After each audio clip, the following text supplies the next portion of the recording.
الحمد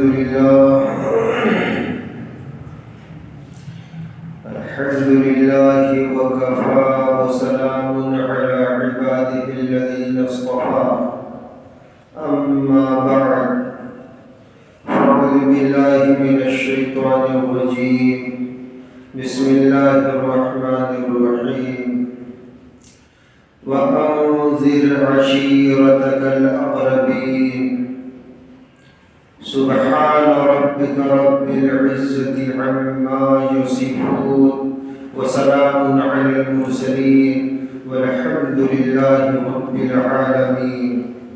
درود پاک ہم سب عبادت کی نیت سے پڑھیں.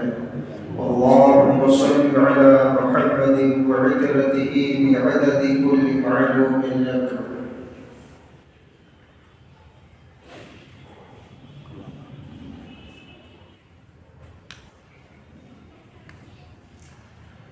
دعا فرمائیے اللہ پاک وہ بات کہنے کی توفیق دے جو ہم سب کے لیے نفع کی ہو. آج پوری دنیا میں اتھل پتھل ہے، خصوصاً اپنے ملک کے اندر دیکھیے ہر طرف سے عجیب و غریب خبریں آ رہی ہیں.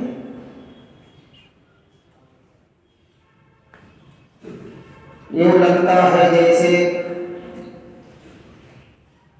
ہم مسلمانوں کے لیے ساری راہیں تنگ ہیں، بے سکونی کا ماحول ہے. اکثر آدمی جو حساس طبیعت رکھتا ہے وہ گھٹ رہا ہے، اور لوگوں کے بیچ میں بیٹھنے سے پتہ چلتا ہے کہ جیسے آپس میں دوریاں ہی دوریاں ہیں، محبتیں کم ہو گئی ہیں.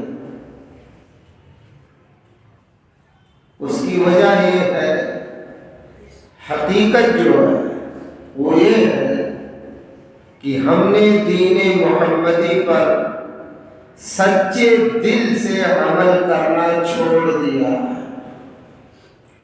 اپنے اللہ کو سچائی کے ساتھ ہم نے پکارنا چھوڑ دیا ہے. دن ہو رات ہو سب ہمارے اوقات غفلت کے گزر رہے ہیں،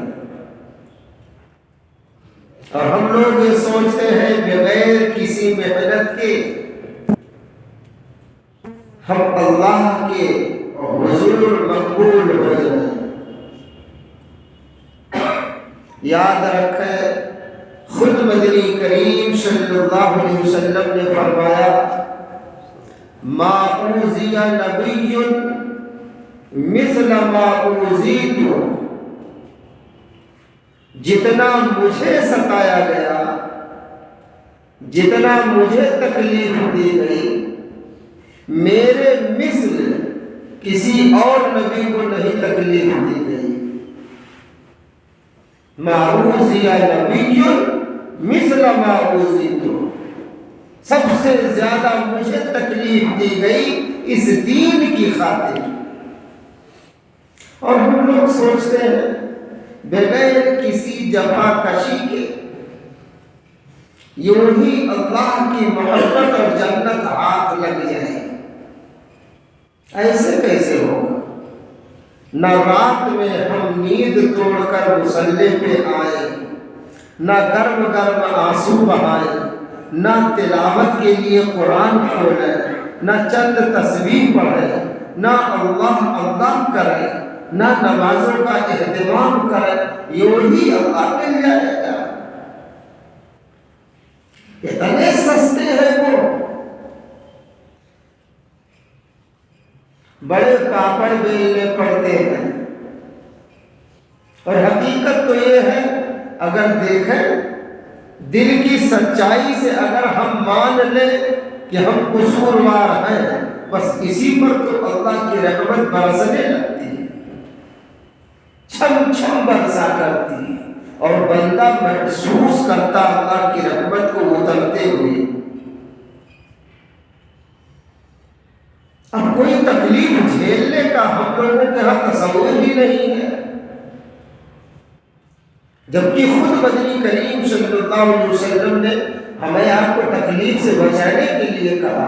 حضرت انس رضی اللہ عنہ راوی ہے، بخاری شریف کی روایت ہے، باب کتاب العلم کی، یسروا ولا تعسروا، لوگوں کو آسانی بتاؤ، دشواری نہیں، وبشروا ولا تنفروا، اور اللہ کی رحمت کی بشارت دو، اللہ کے بندوں کو متنفر نہ کرو، مایوس نہ کرو، بتاؤ کہ تمہارا اللہ بڑا مہربان ہے، رحم کرم والا ہے۔ خود ہی آپ صلی اللہ علیہ وسلم نے درس دیا، لیکن ہم لوگ ذرا بھی اللہ اور نبی کی طرف بڑھنے کو تیار نہیں ہیں، جبکہ خود مدنی کریم صلی اللہ علیہ وسلم کہہ رہے ہیں، ما اوذی نبی مثل ما اوذیت، جتنا مجھے ستایا گیا، جتنا مجھے تکلیف دی گئی کسی اور کو نہیں دی گئی۔ یہ تکلیف آپ کس کے لیے برداشت کر رہے تھے؟ ظاہر ہے اللہ کے لیے، تو ہم آپ بھی برداشت کریں۔ آپ کے جتنا دشمن تھے کیا ہمارے ہیں اتنا؟ پورا شہر مکہ آپ کا دشمن تھا، پھر بھی آپ اللہ کی طرف رجوع رکھ رہے ہیں، انابت رکھ رہے ہیں۔ اور یہی نہیں، آپ کو تو آپ کے گھر والوں کو بھی وہ دشمن نہیں بخشے۔ دشمنی اندھی ہوتی ہی ہے، جب آدمی بغاوت پہ اترتا ہے تو ہر طرح سے سامنے والے کو نقصان پہنچانا چاہتا ہے، وہ تو ڈھونڈتا ہے کہاں موقع ملے جناب کو ہم دبائیں، کچلیں، ان کی عزت سے کھلواڑ کریں، ان کی عزت کو تار تار کریں، وہ تو تلاش کرتا ہے، اور دشمن تلاش کر ہی رہے تھے۔ مکہ کے پورے کافر جب یہ آیت کریمہ نازل ہوئی، وَأَنذِرْ عَشِيرَتَكَ الْأَقْرَبِينَ، کہ اپنے قریب والوں کو آپ اللہ کے عذاب سے ڈروائیے، اللہ کی طرف بلائیے، اللہ کی دوستی کا پیغام دیجیے، انہیں اللہ کی بندگی سکھائیے، انہیں اللہ کے در پر اللہ کی چوکھٹ پر لائیے، جھکائیے، تو سب دشمن بن گئے۔ مکہ والے یہاں تک دشمن بن گئے کہ آپ کے داماد کے پاس پہنچ گئے، جو آپ کے داماد تھے ابو العاص، ہمارے آپ کے نبی کی 4 بیٹیاں ہیں، لیکن رافضی شیعہ وہ بدماش کہتے ہیں نہیں حضور کے صرف ایک بیٹی ہے فاطمہ، وہ صراحتاً جھوٹ بولتے ہیں۔ کیوں؟ اس لیے کہ شیعوں کی بنیاد ہی جھوٹ پر ہے۔ اگر وہ 4 بیٹیوں کو مان لیں گے تو ظاہر ہے آپ نے بھی پڑھا ہوگا کہ ہمارے نبی صلی اللہ علیہ وسلم کے جو داماد حضرت عثمان غنی ہیں، کہو رضی اللہ عنہ، انہیں ہمارے نبی نے ذی-النورین کا خطاب دیا تھا۔ کیوں؟ کیونکہ جب آپ کی ایک بیوی کا انتقال ہو گیا تو پھر مدنی کریم صلی اللہ علیہ وسلم نے اپنی دوسری لخت جگر کو دے دیا ان کے نکاح میں، اس لیے ان کو خطاب ملا، لقب ملا ذی-النورین کا، عثمان غنی ذی-النورین، 2 نور والے۔ تو اس طرح سے اگر وہ 4 بیٹیاں مانیں گے تو حضرت عثمان غنی کو بھی داماد ماننا پڑے گا۔ وہ کاہے کو مانیں گے؟ تب تو ان کی پوری شیعت کی جو تعمیر ہے وہ فوراً زمین بوس ہو جائے گی. اس لیے وہ ساری بیٹیوں کا انکار کرتے ہیں. جبکہ البدایہ والنہایہ جلد 16 صفحہ نمبر 311 پہ ہے لکھا کہ جب مدنی کریم صلی اللہ علیہ وسلم کو پہلی وحی آئی، نبوت ملی، فلما اکرم اللہ نبیہ صلی اللہ علیہ وسلم بنبوتہ آمنت خدیجۃ و بناتہ، اور کما قال علیہ الصلوۃ والسلام. مدنی کریم صلی اللہ علیہ وسلم کو جب نبوت ملی تو آمنت خدیجہ، حضرت خدیجہ بھی ایمان لائی اور آپ کی بیٹیاں بھی ایمان لائی. آپ نے سنا ہوگا کہ مردوں میں سب سے پہلے حضرت ابوبکر رضی اللہ عنہ ایمان لائے، عورتوں میں امی خدیجہ ایمان لائی سب سے پہلے، غلاموں میں سب سے پہلے حضرت زید ایمان لائے، بچیوں میں بیٹیوں میں سب سے پہلے خود خدیجہ کی بیٹیاں یعنی ہمارے نبی کی بیٹیاں ایمان لائیں. ماشاء اللہ یہ شرف حاصل ہوا. اب ہم بناتوں کا ترجمہ وغیرہ نہیں کریں گے ورنہ لیٹ ہو جائے گا. بناتوں سے، لفظ بناتوں سے عربی داں خود ہی جان سکتا ہے کہ یہ کہاں اور کب استعمال ہوتا ہے. ایک بیٹی کے لیے نہیں یہ لفظ استعمال ہوتا ہے. بہرحال اس طرح لڑکیاں بھی ایمان لائی تھیں. سب سے بڑی بیٹی جو تھی حضرت زینب رضی اللہ عنہا، ان کی شادی امی خدیجہ نے خود اپنے بہن کے بیٹے، ان کی بہن حالہ تھی، حالہ، امی خدیجہ کے بعد ان کا انتقال ہوا. یہ حالہ کے بیٹے تھے کون؟ ابو العاص. انہوں نے طے کر دیا. حدیث پاک میں ہے وَكَانَ رسول اللہ صلی اللہ علیہ وسلم لا يخالفها. جب امی خدیجہ نے حضرت زینب کی شادی حالہ کے بیٹے ابو العاص سے طے کر دی، لا يخالفها، مدنی کریم صلی اللہ علیہ وسلم نے مخالفت نہیں کی. اس وقت یہ مسئلہ نہیں آیا تھا کہ کافر مسلمان یہ شادی کرے وہ شادی کرے. بعد میں دستور آتا گیا، اس پر مسلمان عمل کرتے گئے. بہرحال بہت ڈیٹیل میں اگر جاؤں گا تو بڑا وقت ہو جائے گا، سنیے، اور بتانا بھی ضروری ہے. ہم تو اتنے بے حس اور غافل ہو گئے کہ نہ نبی کی 11 بیویوں کا نام یاد ہے، نہ بیٹیوں کا نام یاد ہے، نہ کتنی اولادیں ہیں، کون کون تھی، کچھ بھی پتہ نہیں نبی کے گھرانے کا.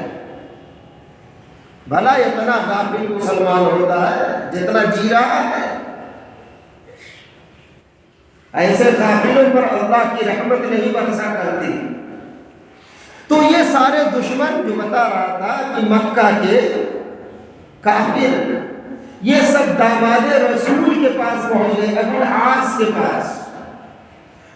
ابو العاص اس وقت مسلمان نہیں ہوئے تھے. کہا تم ایسا کرو، نبی کی بیٹی کو طلاق دے دو. تو ابو العاص نے کہا ایسی بات ہے، تمہاری خسر نئے دین کا پرچار کرتے ہیں اور ہم میں بغاوت پھیلتی ہے، ایسا ہوتا ویسا ہوتا ہے، تم ایسا کرو طلاق دے دو. یاد رکھیے حدیث ہے لا يدخل الجنت قاطع، جو رشتہ قطع کرتا ہے، توڑتا ہے، وہ جنت میں نہیں جائے گا. غور کیجئے گا، ایک جملہ دے رہا ہوں. مدنی کریم صلی اللہ علیہ وسلم فرما رہے ہیں جو رشتہ توڑتا ہے، قطع کرتا ہے، لا يدخل الجنت قاطع، ایسا آدمی جنت میں نہیں جائے گا. اور جو آدمی رشتہ توڑواتا ہو وہ کیسے جنت میں جائے گا بھائی؟ یہاں تو سارے کافر آئے ہیں کہہ رہے ہیں اے ابو العاص، نبی وقت کو تکلیف پہنچانی ہے، اس لیے تم ان کی بیٹی کو طلاق دے دو. ہمارے یہاں بھی کچھ لوگ طلاق دلواتے ہیں، زبردستی میاں بیوی میں لگاتے ہیں۔ تمہاری بیوی کو جب دیکھو تب بازارے میں دکھتی ہے، جب دیکھو تب بڑھ کر فون کان میں لگائے رہتی ہے۔ لا يدخل الجنت قطات، چغل خور جنت میں نہیں جائے گا۔ اور میاں بیوی کے بیچ میں نفرت ڈالنے والا یہ کیسے جنت میں جائے گا؟ جناب، جس جوڑے کی مسکراہٹ کو دیکھ کے میرے آقا فرماتے ہیں اللہ مسکراتا ہے، انہی جوڑوں میں تم پھوٹ ڈالتے ہو اور اچھے بنتے ہو۔ یہ کون کرتا ہے؟ جو شیطانی دل رکھتا ہے۔ ابھی کچھ ہفتہ پہلے بیان کیا تھا نا، تکون بعدی ائمۃ لا یہتدون بہدی۔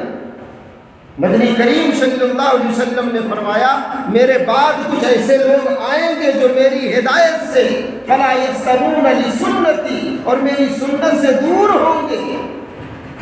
سیکون فیہم رجال قلوبہم، کیا فرمایا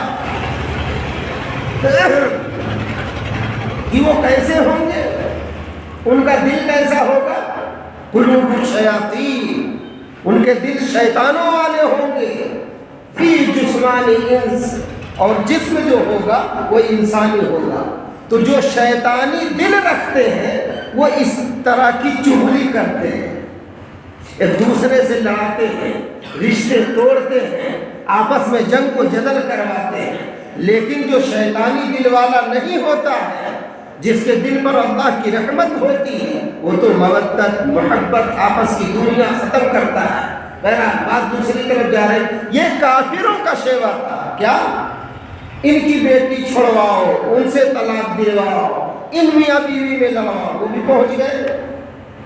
لیکن ابو العاص نے کہا کہ میری بیوی اتنی اچھی ہے، اتنی لائق فائق ہے، اتنی وفادار ہے، میں ایسی وفادار بیوی کو طلاق نہیں دوں گا۔ سبحان اللہ۔ جب یہ خبر ہمارے آپ کے نبی کو پہنچی تو ہمارے نبی خوش ہو گئے۔ اب جو نبی کا دل خوش کر دے، بھلا اللہ کی اس پر رحمت نہ برسے، یہ کیسے ہو سکتا ہے؟ یہ کیسے ہو سکتا ہے؟ بہرحال واقعہ بہت لمبا، اب سنیے، اس لیے سنا رہا ہوں کہ خالی ہمارے نبی کو نہیں، ان کے گھر والوں کو بھی ستایا دشمنوں نے۔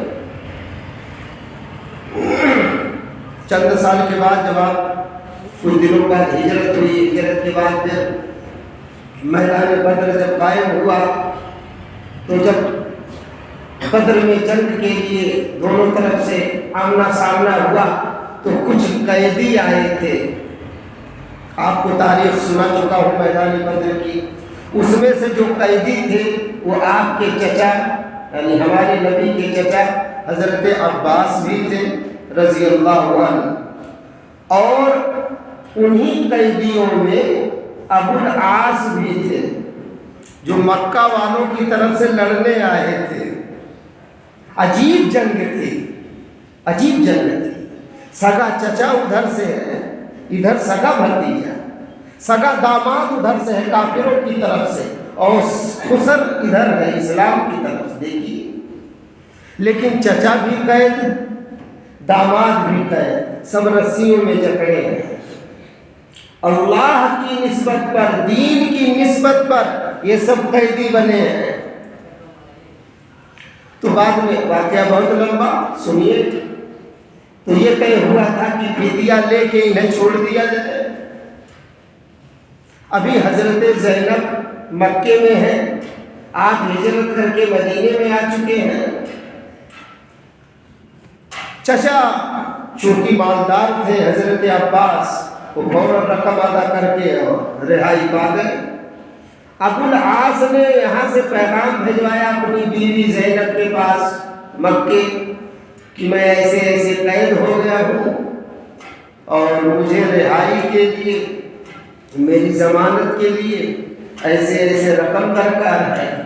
بہرحال حضرت زینب کے پاس جو کچھ تھا ایک گٹھری بنائی، اور اسی میں شادی کے موقع پر امی خدیجہ نے ایک ہار دیا تھا بیٹی کو، ایسے ہم آپ سونا چاندی انگوٹھی وغیرہ اپنی بیٹیوں کو دیتے ہیں، وہ بھی دی تھی، وہ ہار بھی دی۔ جب مدینے آیا اور وہ گٹھر جب کھولا گیا ہمارے آپ کے نبی کے سامنے اور سامان جب بکھیرے گئے تو جیسے ہار پر نگاہ پڑی تو ہمارے نبی صلی اللہ علیہ وسلم رونے لگے۔ ایک لفظ حضرت خدیجہ کی یاد آ گئی اور کہا میرے صحابہ نے پوچھا حضور آپ روئے تو؟ کہا وجہ یہ ہے کہ یہ جو ہار ہے یہ میری خدیجہ نے میری بڑی بیٹی زینب کو دیا تھا، اسی لیے آج مجھے میری خدیجہ یاد آ گئی۔ اگر آپ کی رائے ہو تو میں یہ زینب کو ہار واپس کرنا چاہتا ہوں۔ تو صحابہ نبی کے دیوانے اور متوالے کہا یا رسول اللہ صلی اللہ علیہ وسلم آپ کی خوشی تو ہماری خوشی، ہم نے تو خوشی غمی سب آپ کی ذات سے وابستہ کر دی۔ بہرحال اس طرح ابو العاص رہا ہوتے ہوئے مدنی کریم صلی اللہ علیہ وسلم نے کہا ابو العاص تمہیں تو رہا کیا جا رہا ہے لیکن تم جا کر میری بیٹی زینب کو مدینہ بھیج دو گے۔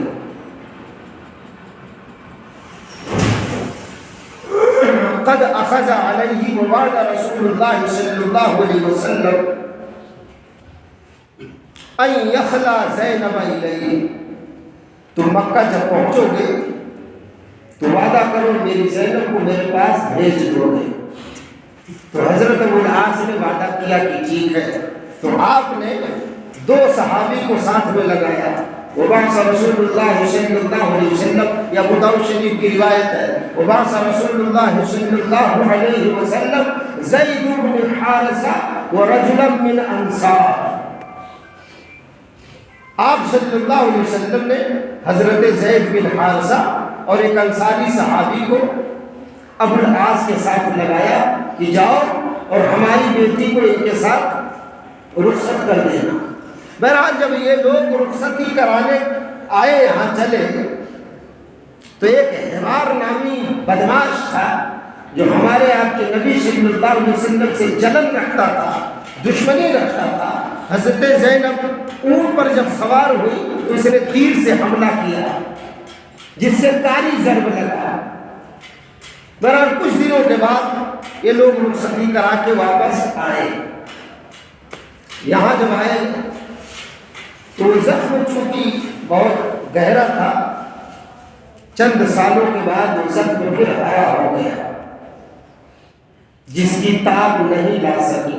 حضرت زینب کی 3 اولادیں تھیں، آپ صلی اللہ علیہ وسلم اپنی ہر اولاد سے محبت کرتے تھے، اس لیے ہم آپ بھی آج کل جو اولادوں سے محبت کر چھوڑے ہیں، دیکھو جب محبت ہوگی اولاد سے تو دعا اس کے لیے ضرور ہم آپ کریں گے۔ یہ جو اولاد کے لیے آج ماں باپ دعا چھوڑ دیے ہیں وجہ اس کی یہی ہے، حقیقت میں محبت نہیں ہے۔ اگر محبت ہو تو دعا تو ظاہر ہے، لب پر فوراً اولاد کا نام آئے گا۔ حضرت زینب کی 3 اولادیں تھیں، ایک علی بیٹا ہے اور ایک امامہ نام کی لڑکی ہے، ایک تیسری اولاد بچے چھوٹے ہیں، ان کا انتقال ہو رہا تھا۔ سن لیجیے اسی ضمن میں ان کا انتقال ہو رہا تھا، چھوٹے ہیں، گود میں ہیں۔ آپ کو اطلاع دی گئی کہ آپ کا نواسا جو ہے وہ لگتا ہے آخری دم ہے۔ روایت بتاتی وَنَفْسُهُ تَتَقَعْقَعُ، جس وقت آخری سانسیں نواسے کی چل رہی تھی تو آپ کے گود میں تھے اور آپ لمبی لمبی سانس کھینچ رہے تھے۔ مدنی کریم صلی اللہ علیہ وسلم نواسے کا یہ دکھ دیکھ کر بے ساختہ رو پڑے۔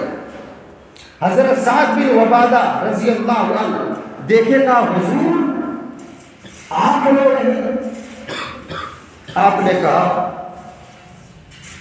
فَإِنَّمَا يَرْحَمُ اللَّهُ مِنْ عِبَادِهِ الرُّحَمَاءَ، مشکاۃ شریفہ الہدیٰ۔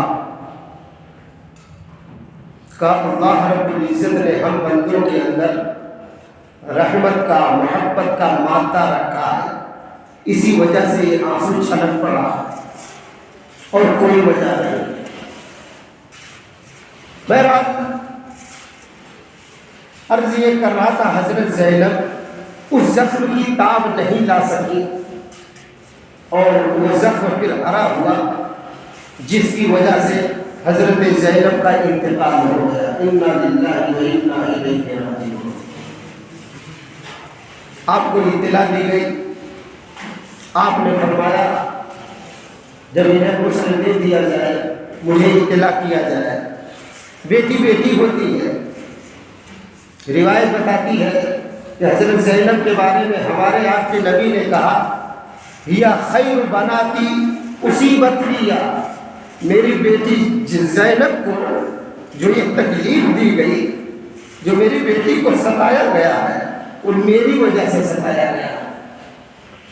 وہی افضل بناتی مصیبت فیہا، اور جو میری بہترین بیٹی زینب ہے، اس کو جو دکھ دیا گیا ہے یہ بھی میری وجہ سے دیا گیا ہے، یعنی میری نسبت پر میری بیٹی کو ستایا گیا ہے، تکلیف دی گئی ہے۔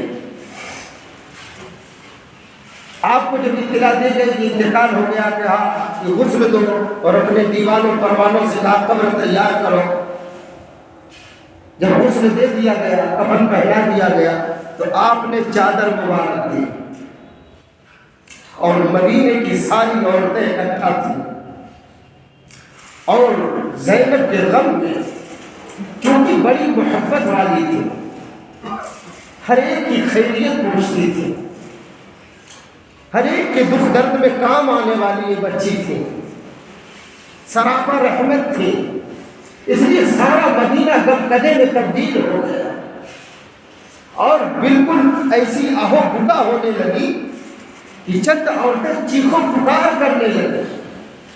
حضرت عمر رضی اللہ عنہ نے ڈانٹا، آپ صلی اللہ علیہ وسلم نے کہا کہ سنو سنو،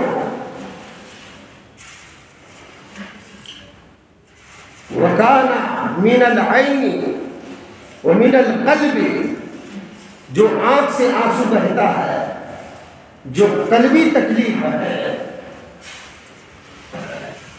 یہ سب اللہ کی رحمت ہے، ورحمتہ، اللہ کی رحمت کی دلیل ہے، کہ اس کی نشانی ہے۔ اور یہ بھی سنو، وَمَا كَانَ مِنَ الْيَدِ وَمِنَ اللِّسَانِ، اور اگر تم ہاتھ وغیرہ پیٹتے ہو میت پر یا زبان سے واویلا کرتے ہو، چیخ پکار کرتے ہو، تو یاد رکھو فَمِنَ الشَّيْطَانِ، یہ شیطانی آواز ہے، اس سے ہمیشہ بچتے رہنا۔ عورتیں بہرحال خاموش ہوئی لیکن غمزدہ تھیں، رو رہی تھیں۔ بہرحال جب ادھر غسل دے کر فارغ ہوئی تو عورتوں نے بتایا کہ غسل دے دیا گیا ہے۔ آپ صلی اللہ علیہ وسلم نے اپنی چادر دی، متفق علیہ روایت ہے کہ آپ نے چادر دی اور کہا یہ برکت کے طور پر رکھ دو میری بیٹی کے کفن کے ساتھ۔ وصلی علیہ رسول اللہ صلی اللہ علیہ وسلم، پھر آپ صلی اللہ علیہ وسلم نے نماز جنازہ پڑھائی۔ آپ خود حضرت زینب کی قبر میں اترے اور روتے ہوئے، صحابہ کہتے ہم بڑے غمگین تھے، بڑے متفکر تھے، ہمیں سمجھ میں نہیں آتا تھا کہ ہم اپنے نبی کو کس جملے سے تسلی دیں، کیا بات کہہ کے تسلی دیں، لیکن آپ قبر میں تھے۔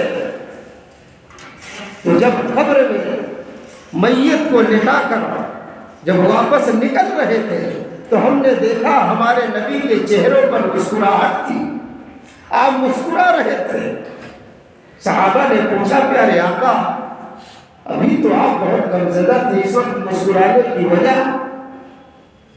کہا میں نے کہا اے اللہ یہ قبر وحشت کا گڑھا ہے، تنہائی کا گھر ہے، میری زینب آپ کے حوالے ہے۔ فدعوت رسول اللہ صلی اللہ علیہ وسلم،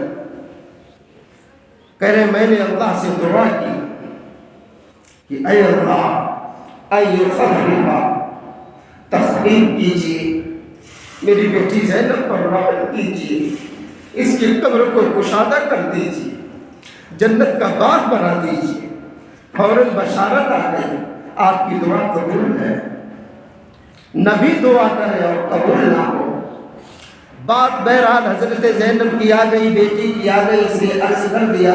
عرض یہ کر رہا تھا کہ مدنی کریم صلی اللہ علیہ وسلم نے کہا ما اوذی نبی مثل ما اوذیت، جتنا مجھے دین کے لیے ستایا گیا، تکلیف دی گئی، کسی اور کو اتنا تکلیف نہیں دی گئی۔ اللہ کی محبت بغیر مجاہدے کے چاہے، بغیر کچھ چاہے کی مشقت کے یوں ہی حاصل ہو جائے تو یہ خام خیالی ہے۔ ایسا خیال دل و دماغ سے نکال دینا چاہیے۔ اگر واقعی میں ہم آپ اللہ سے، نبی سے دل لگانا چاہتے ہیں اور اپنے دل کو ان سے وابستہ کرنا چاہتے ہیں تو ہمیں آپ کو کچھ تو مجاہدہ کرنا پڑے گا۔ اس لیے دوستو اس کے لیے ہم آپ تیار ہو جائیں۔ جو اللہ والا ہو جاتا ہے اللہ اس کے ہو جاتے ہیں۔ من کان للہ کان اللہ لہ، جو اللہ کا ہو گیا اللہ اس کے ہو گئے۔ جو تو میرا تو سب میرا، فلک میرا زمین میری، اگر ایک تو نہیں میرا تو کوئی شے نہیں میری۔ اے اللہ اگر آپ نہیں تو کچھ نہیں، آپ مل گئے تو سب کچھ مل گیا۔ دعا فرمائیے اللہ پاک مجھے بھی اپنا بنا لے، آپ حضرات کو بھی اپنا بنا لے۔ وما علینا الا البلاغ۔